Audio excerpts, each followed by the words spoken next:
கடகராசி என்பர்களே, கடகராசி என்பர்கள் இத்தனை நாட்கள் பட்ட கஷ்டத்திற்கான ஒரு விடிவு காலமாக வரக்கூடிய நாட்கள் அமையுது.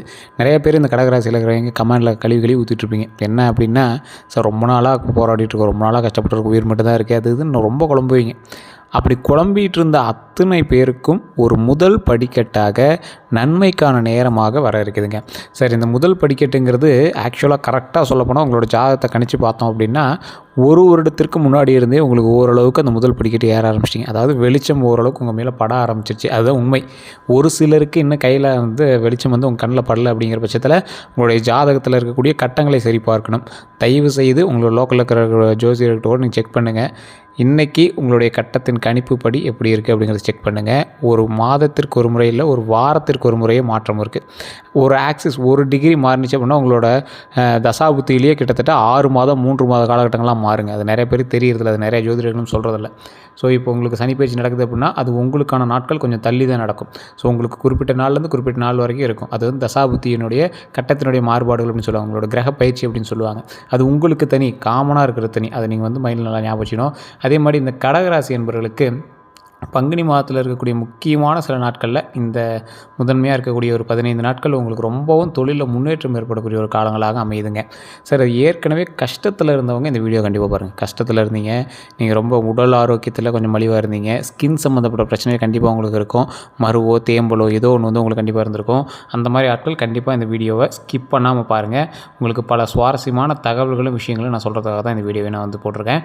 அதே மாதிரி பங்குனி மாதத்தில் தொழிலில், திருமணத்தில், குடும்பத்தில், வருமானத்தை சார்ந்த விஷயங்கள் என்னெல்லாம் உங்களுக்கு நடக்க போகுது, அதன் மூலமாக உங்களுக்கு பாசிட்டிவாக நடக்குதா, இப்போ எடுக்கக்கூடிய ஸ்டெப், ஏன்னா ஒவ்வொருத்தருக்கு இப்போ நல்லது நடந்துடும், அந்த நல்லதுனால பிற்காலத்தில் நன்மை உண்டா அப்படிங்கிறத நம்ம தெரிஞ்சுக்கணும். திருமணமாகாதவங்களாம் திருமணம் நடக்கும், அந்த திருமண வாழ்க்கை எப்படி இருக்கும் அப்படிங்கிறத தான் முன்னாடி தெரிஞ்சுக்கணும். திருமணம் நடக்காமல் தான் ஏதோ ஒன்று திருமணம்லாம் பண்ண முடியாது. ஸோ செட் ஆகிறவங்கள தான் திருமணம் பண்ண முடியும். அவங்களால வாழ்க்கை ஃபுல்லாக நம்ம சந்தோஷமாக இருக்கணும் அப்படிங்கிற மாதிரி தான் நம்ம பார்க்கணும். ஸோ அந்த மாதிரி இருக்கிறவங்களை நீங்கள் ஃபில்டர் பண்ணி தேர்ந்தெடுத்துருக்கீங்களா, உங்களுக்கு சரியாக தான் அமைஞ்சிருக்கா அப்படிங்கிறது எல்லாமே சரியாக பண்ணணும்.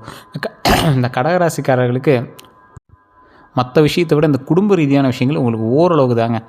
எப்படி அப்படின்னு பார்த்தீங்கன்னா, தொழிலில் நீங்கள் மாடு மாதிரி உழைப்பீங்க, குடும்பத்துக்காகவும் மாடு மாதிரி உழைப்பீங்க. ஆனால் குடும்பத்தில் இருக்கிற யாரும் உங்களை புரிஞ்சிக்க மாட்டாங்க, உங்களோட இணங்கி வர மாட்டாங்க. கடகராசியில் பங்குனி மாதத்தில் நிலவு கிரகம், அதாவது இந்த கடகராசியில் இருக்கக்கூடிய ஒரு முக்கியமான ஒரு பண்பு நலன் வரக்கூடிய காலகட்டத்தில் நீங்கள் கொஞ்சம் குறைச்சி வைக்கணும் அப்படின்னே சொல்லலாம். கோபம், இந்த கோபம் அப்படிங்கிற ஒரு முக்கியமான விஷயத்தை கண்டிப்பாக இந்த தடவை நீங்கள் அமைதியாக வச்சுருக்கணும். வேறு எந்த பிரச்சனையும் பண்ணாமல் கொஞ்சம் சைலண்ட் பண்ணி வைக்கணும்.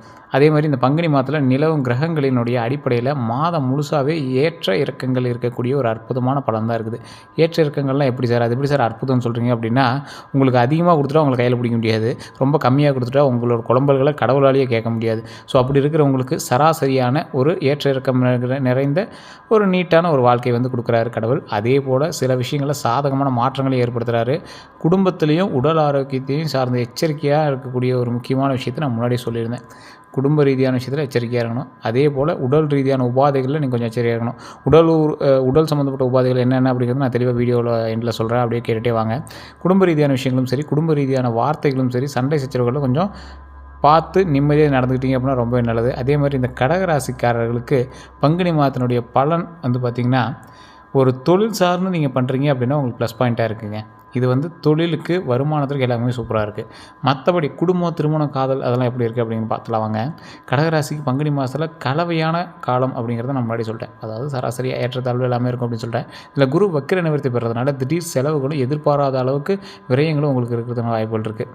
அது ஓரளவுக்கு நீங்கள் சமாளிக்கிற அளவுக்கு இருக்கும். இருந்தாலும் திடீர்னு வரதுனால உங்களுக்கு டக்குன்னு கொஞ்சம் பதட்டத்தை ஏற்படுத்துகிற அளவுக்கு ஒரு சின்ன சின்ன செலவுகள் இருக்கும். அதனால் கொஞ்சம் பார்த்து பொறுமையாக நிதானமாக எதுலையும் கையாண்டிங்க அப்படின்னா ரொம்பவே நல்லதுங்க. அதே மாதிரி குடும்பத்தில் சின்ன சின்ன வாக்குவாதங்களும் கருத்து வேறுபாடுகளும் இருக்கிற வாய்ப்புகள் அதிகமாகவே இருக்குது. முன்னாடியே சொன்னது தான், குடும்ப ரீதியான விஷயத்துலையும் வார்த்தைகள்லையும் ரொம்பவே கவனமாக இருந்தே ஆகணும், வேறு வாய்ப்பே இல்லை. அதே மாதிரி ஸோ அது முக்கியமான விஷயம் தான், நான் முன்னாடி சொன்ன விஷயங்கள் தான். அதாவது குடும்ப ரீதியான விஷயத்தில் கொஞ்சம் சின்ன சின்ன வாக்குவாதங்கள் இருந்தாலும், கருத்து வேறுபாடுகள் இருந்தாலும் நீங்கள் கொஞ்சம் பார்த்து நிதானமாக நடந்தால் நன்மைகள் உண்டு. அதேமாதிரி நாட்பட்ட பிரச்சனைகள்லாம் தீர்வு கிடைக்கக்கூடிய ஒரு அற்புதமான காலகட்டமாக இருக்கும். இருந்தாலும் அந்த பிரச்சனைகளுக்கு தீர்வு இருக்குது அப்படின்னா அது சின்ன சின்ன சலசலப்புகள் இருந்து தான் அந்த பிரச்சனைகளுக்கு தீர்வு கிடைக்குங்க. அதேமாதிரி வீட்டில் அன்றாடம் நடக்கக்கூடிய பிரச்சனைகளில் நீங்களும் எதுலேயும் பெருசாக தலையிடாமல் பொறுமை காத்து இருந்தீங்க அப்படின்னா ரொம்ப ரொம்ப ரொம்ப நல்லது. விலகி இருக்கிறது ரொம்பவே நல்லது. வீட்டில் ஏதாவது சொல்கிறாங்க அப்படின்னா அதுக்கோசம் நீங்கள் ஸ்டெப் எடுக்கிறேன், அது பண்ணுறது இது பண்ணுறேன்னு எதுவும் பண்ணாமல் இருந்தீங்க அப்படின்னா ரொம்ப நல்லது. கோவப்படாமல் இருக்கிறது ரொம்ப நல்லது. உங்களை தேவையில்லாமல் கோவத்தை தூண்டி விடுறதுக்கான வாய்ப்புகள் அதிகமாக இருக்குதுங்க. அதேமாதிரி 3வது நபர்களால் உங்களுக்கு சின்ன சின்ன சிக்கல்களும் உங்களுடைய கோவத்தை ஏற்றி விடுறதுக்கான விஷயங்களும் நடக்கிறதுனால வாய்ப்புகள் அதிகம். அது உங்களுடைய நெருங்கிய சொந்தமில்லாத சில சொந்தங்களாக இருக்கலாம், அல்லது உங்களுடைய தாய் மாமன் அத்தை இந்த மாதிரி ஏதோ ஒரு வகையில் மாமன் வழி இந்த மாதிரி விஷயத்தில் உங்களை யாராவது தூண்டி விடலாம், பெரியப்பா சித்தப்பா வழியில் உங்களை தூண்டி விடலாம். அதனால் அந்த மாதிரி விஷயத்தில் கொஞ்சம் எச்சரிக்கையாக நிதானமாக எது சொன்னால் சரிப்பா சரிப்பான்ட்டு அமைதியாக வேலையை பார்த்தீங்க அப்படின்னா ரொம்பவே நல்லது. அதே மாதிரி பெரிய வாக்குவாதமாக மாறதுக்கான வாய்ப்புகள் அதிகமாக இருக்குது. சின்ன சின்ன வார்த்தைகள் கூட பெரிய வாக்குவாதமாக மாற அளவுக்கு வாய்ப்புகள் அதிகமாக இருக்குது. அதனால் கொஞ்சம் பொறுமையாக நிதானமாக பண்ணுங்கள். இதை இத்தனை தடவை சொல்கிறோம் அப்படின்னா அதுக்கான வேல்யூ நீங்களே புரிஞ்சுக்குவாங்க. அதே மாதிரி திருமண பேச்சுவார்த்தை வந்து இன்னும் 1 மாதம் தள்ளி போட்டிங்க அப்படின்னா ரொம்ப நல்லதுங்க. இந்த டைமில் நீங்கள் திருமணத்தை பற்றி எடுத்தீங்க அப்படின்னா தேவையில்லாத பிரச்சனைகளை தான் நீங்கள் வந்து மைண்டில் கொண்டு வரீங்களே தவிர மற்றபடி அதுக்கான தீர்வுகள் வந்து கிடைக்காது. ஸோ அதனால் பேச்சுவார்த்தை அப்படிங்கிறத நீங்கள் ஓரளவுக்கு இந்த மாதம் ஸ்டெப் எடுக்காமல் கொஞ்சம் நிதானமாக கொஞ்சம் பொறுமையாக பண்ணிங்க அப்படின்னா ரொம்ப நல்லது. இதுவுமே நீங்கள் வந்து தனிப்படையான ஜாதகம் பார்த்தா மட்டும் தான் தெரியும்.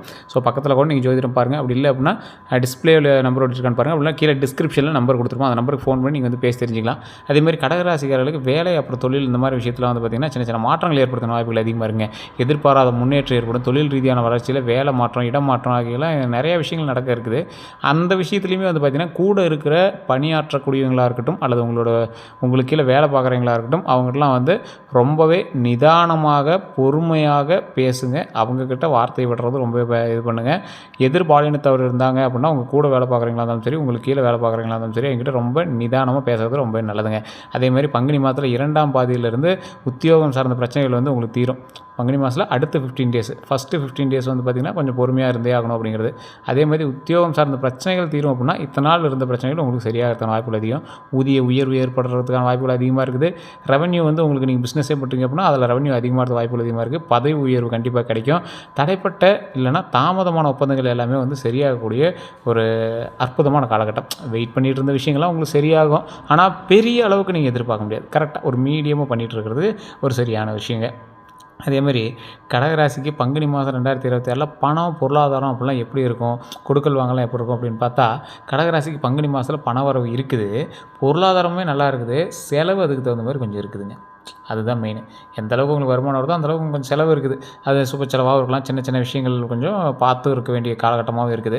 அதை நான் சொல்லாமல் சொல்கிறேன். ஸோ அந்த விஷயத்தில் கொஞ்சம் எச்சரிக்கையாக இருங்க. உங்களுடைய ஜாதகத்தை ஃபஸ்ட்டு ஒரு டைம் செக் பண்ணிக்கோங்க. கடகராசிக்கு ஓவராலாக இத்தனை நாள் நன்மை தான். ரொம்ப முன்னாடிலாம் கஷ்டப்பட்டு எடுத்துருப்பீங்க, ரொம்பவே ஃபீல் பண்ணி எடுத்துருப்பீங்க.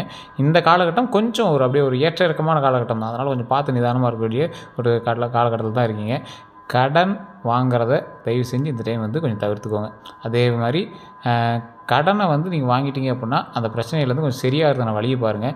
அதே போல் கடன் கொடுக்குறதோ வாங்குறதோ அதன் மூலமாக சின்ன சின்ன சொந்தங்களுக்குள் சலசலப்புகள் இருக்கிறதுன வாய்ப்புகள் அதிகம். அந்த வார்த்தையை வந்து நீங்கள் வந்து அதை வந்து சரி பண்ண முடியாதுன்னு வச்சுக்கோங்களேன். அந்த விஷயத்தில் கொஞ்சம் நீங்கள் எச்சரிக்கையாருங்க. அதே மாதிரி எதிர்பாராத மருத்துவ செலவுகள், அப்புறம் உளைச்சல், மன உளைச்சல், உடல் அலைச்சல்லாம் வந்து பார்த்திங்கன்னா உங்களுக்கு இருக்கிறதுன வாய்ப்புகள் இருக்குது. ஸோ அதெல்லாம் கொஞ்சம் தீர்த்துக்கணும் அப்படின்னா இறை வழிபாடு பண்ணுங்கள், குலதெய்வ வழிபாடு பண்ணுங்கள், ரொம்பவே நல்லது. அதன் மூலமாக பல நன்மைகளும் உண்டுங்க. அதே போல் கடகராசிக்கு பங்குனி மாதத்தில் உத்தியோகம் அப்புறம் தொழில் சார்ந்த விஷயங்கள்லாம் பார்த்திங்கன்னா நல்ல மாற்றம் இருக்குது. ஆனால் குடும்பம் மற்றும் திருமண வாழ்க்கையில் மட்டும் கொஞ்சம் விட்டு கொடுத்துன்னு போனீங்க அப்படின்னா ரொம்ப நல்லது. திட்டமிட்ட செலவுகள் செய்வது ரொம்ப நல்லதுங்க. அதே மாதிரி ஒரு முக்கியமான ஒரு விஷயம், இது நீங்கள் பரிகாரமாக எடுத்துட்டாலும் சரி, இல்லை எப்படி எடுத்துட்டாலும் சரி, நீங்கள் வந்து கண்டிப்பாக ஒரு 10 பேருக்காவது அன்னதானம் கொடுத்தே ஆகணும் அப்படிங்கிற ஒரு காலகட்டம். பசி ஆற்றியே ஆகணும். ஒரு 10 பேருக்காவது நீங்கள் ஒரு 5 பேர் 10 பேருக்காவது ஒரு அன்னதானம் மாதிரி நீங்கள் ஒரு கப்பில் தயிர் சாதமோ, தக்காளி சாதமோ, லெமன் சாதமோ ஏதோ கூட செஞ்சு அங்கே இருக்கக்கூடிய ஒரு 10 பேருக்கு நீங்கள் வந்து அன்னதானம் பண்ணிங்க அப்படின்னா ரொம்ப ரொம்ப நல்லது. உடல் ரீதியான உபாதைகள்லேருந்து நீங்கள் தப்பிக்கணும் அப்படின்னா இதை நீங்கள் பண்ணியே ஆகணும். முடிஞ்ச அளவுக்கு உங்களுடைய குலதெய்வ வழிபாடு கண்டிப்பாக பண்ணுங்கள். குலதெய்வ கோயிலுக்கு போனீங்க அப்படின்னா 2 நெய் விளக்கேற்றி உங்களுடைய பிரச்சனைகளை சொல்லி நீங்கள் வந்து சால்வ் பண்ணிட்டு வந்துடலாம். அதுதான் வந்து மிகப்பெரிய ஒரு உங்களுக்கான பாவ விமோச்சனம் அப்படின்னு சொல்லப்படுது. அதே மாதிரி அறிவியல் சார்ந்த பிரச்சனைகளாக இருக்கட்டும், அல்லது உங்களுக்கு வேறு ஏதாவது டெக்னிக்கலாக ஒரு தொழிலில் உங்களுக்கு ஏதாவது ஒரு பிரச்சனைகள் இருக்குது அப்படிங்கிற பட்சத்தில் நீங்களாக அதை சால்வ் பண்ணிக்கிறதுக்கு பாருங்கள். இல்லைனா ஃப்ரெண்ட்ஸ் மூலமாக சால்வ் பண்ணிக்கிறதுக்கு பாருங்கள். உங்களை குறைத்து மதிப்பீடு செய்யக்கூடிய சில நபர்கள் வந்து உங்களை வந்து டாமினேட் பண்ணுவாங்க. அதனால் அந்த மாதிரி விஷயத்தில் கொஞ்சம் எச்சரிக்கையாகவும் நிதானமாகவும் நடந்தீங்க அப்படின்னா ரொம்பவே நல்லதுங்க. தொழில் ரீதியான விஷயங்களில் உங்களுக்கு போட்டிகள் அதிகமாக இருக்கும், எதிரிகள் அதிகமாக இருக்கும். கூட வேலை பார்க்குறவங்களும் உங்களை டாமினேட் பண்ணுவாங்க. அவங்களுக்கு ஏதோ ஒரு காரியம் ஆகணும் அப்படிங்கிறதுக்காக உங்களை வந்து இறக்கி பேசுறதுக்கான வாய்ப்புகள் அதிகமாக இருக்குது. அந்த மாதிரி விஷயத்தில் மட்டும் இன்னும் கொஞ்சம் டபுள் மடங்கு கொஞ்சம் கான்சன்ட்ரேட்டாக இருந்தீங்க அப்படின்னா ரொம்பவே நல்லதுங்க. அதே மாதிரி கல்வி சம்மந்தப்பட்ட விஷயம், கல்வியை சம்மந்தப்பட்ட விஷயத்தில் படிப்பில் மட்டும் கவனமாக இருந்தீங்க அப்படின்னா ரொம்பவே நல்லது. இப்போ இந்த எக்ஸாம் டைம்லாம் இருக்குது, இல்லை அரியர்லாம் இருக்குது அப்படின்னா அதெல்லாம் கொஞ்சம் கிளியர் பண்ணிட்டீங்க அப்படின்னா ரொம்பவே நல்லது. அதே மாதிரி குடும்ப ரீதியான விஷயத்தில் ரொம்பவே வாக்குவாதம் இல்லாமல் இருக்கணும். குழந்தைகள்கிட்ட பேச்சுவார்த்தை கரெக்டாக இருக்கணும். கணவன் மனைவிக்கிடையே சண்டைகள் இருந்தாலும் அதை வெளியே தெரிஞ்சிக்கூடாது. அந்த வார்த்தைகளில் கொஞ்சம் கவனத்தை செலுத்துங்க. 3வது நபர்களை வச்சு வீட்டுக்குள்ளே சண்டை போடவே கூடாது. வீட்டுக்குள்ளே நீங்கள் சண்டையே போடக்கூடாது. நிம்மதிக்கான வாழ்க்கையை தேடி சந்தோஷத்துக்கான வாழ்க்கையை நம்ம வந்து வாழணும் அப்படிங்கிறத மைண்டில் நல்லா ஞாபகம் வச்சுக்கோங்க. வேறு எந்த ஒரு கருத்துக்கள் இருந்தாலும் நீங்கள் கமெண்ட் செக்ஷனில் பதிவிடலாம். இல்லைனா டிஸ்கிரிப்ஷனில் ஃபோன் நம்பரே கொடுத்துருங்க. நீங்கள் ஃபோன் பண்ணியே பேசி தெரிஞ்சிக்கலாம். அதேமாதிரி ஸ்க்ரீன்லேயும் நம்பர் இருக்குது. ஃபேஸ்புக்கில் பார்த்துக்கிட்டிங்கன்னா ஸ்க்ரீனில் நம்பர் இருக்குது. அந்த நம்பருக்கு நீங்கள் வந்து பேசி தெரிஞ்சிக்கலாம். வேறு எந்த கருத்துக்களாக இருந்தாலும் நீங்கள் வந்து ஃபோன் பண்ணியே பேசி தெரிஞ்சுக்கோங்க. நம்ம சேனல் இதை ஃபாலோ பண்ணாமல் தான் ஃபாலோ பண்ணிக்கோங்க. சப்ஸ்கிரைப்